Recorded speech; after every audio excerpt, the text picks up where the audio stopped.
mér finnst óeðlilegt að típa og píkumyndir eru varpað á kirkjuvegg. Þetta eitthvað sem má gera annar staðar. Ef þetta er starf.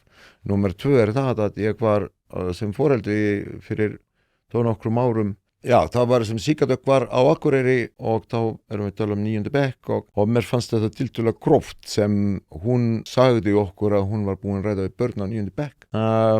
Og ég veit að var ekki á þessari fermingarfræðslu og ég var ekki einu sinni á Íslandi á þessum degi. En sem sagt, mér finnst 13 ára krakkar þetta viðkvæma hópur og ég var kennari lengi áður en ég kom til Akureyri og byrjaði sem organisti. Ég var að vinna í einkakenslu og gerir mér alveg grein hvernig hver mikið mismunandi þroski og feimnismál og þetta í þessum aldri og mér finnst þetta tölulega eldfimt áhætta að fara fram á það að fermingarbörn þurfa endilega að ræða þarna sjálfsfróun og þú veist, þetta ekki